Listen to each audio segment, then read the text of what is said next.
विचार करते हैं, कोई अपने ही धर्म के विषय में, कोई अन्य के धर्म के बारे में। किसी के अधर्म को लेकर चर्चाएं होती ही रहती। कोई भी ऐसा नहीं है जो धर्म के विषय पर विचार ना करता।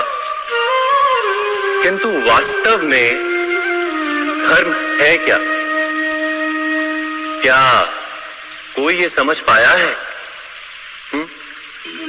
धर्म मनुष्य को दूसरे मनुष्य के साथ, समस्त सृष्टि के साथ सुख से जीने का ज्ञान देता है। यही कारण कि किसी धर्म के स्थान पर मनुष्य को सदा ही शांति प्राप्त होती। क्या यह आपका अनुभव नहीं? अर्थात धर्म मनुष्य के सारे संघर्षों का नाश करता है। पर यह किस प्रकार संभव है कि किसी मनुष्य को किसी अन्य के साथ कोई संघर्ष ना हो? विचार करें, जहां प्रेम होता है क्या वहां संघर्ष भी होता है? आप कहेंगे हाँ, अवश्य होता है।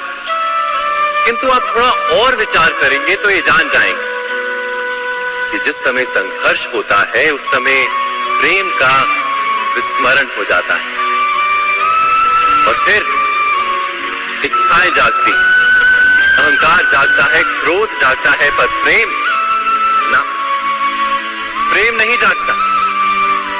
क्योंकि जहां प्रेम जागता है वहां सारे विवाद, सारे संघर्ष, सारे झगड़े नष्ट हो जाते।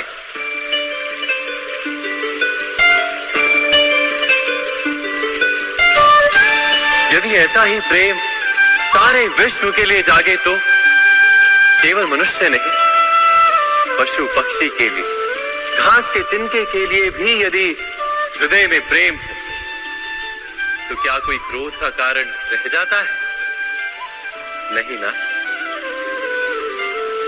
एक व्यक्ति के हृदय में दूसरे व्यक्ति के लिए जो प्रेम का भाव होता है, वही प्रेम भाव समस्त सृष्टि के लिए हो तो उसे करुणा कहा जाता है। करुणा अर्थात सारे विश्व का स्वीकार, सबके लिए केवल प्रेम और कुछ नहीं, कहीं किसी के लिए कोई विरोध नहीं। करुणा ही वास्तव में सारे धर्मों का सार है। धर्म यदि वृक्ष है तो करुणा ही उसका मूल, उसकी जड़। पर बार बार ऐसा समय आता है कि मनुष्य धर्म के मूल को ही भूल जाता है, कुछ नियमों, परंपराओं को पकड़कर बैठता है और करुणा को भुला ही देता है। और ये जगत भर जाता है संघर्षों से, ईर्ष्याओं से, शोषण से, क्रोध से, बैर से, अर्थात अधर्म से। और तब परमात्मा को अवतार धारण करना पड़ता है मनुष्य को वास्तविक ज्ञान देने की।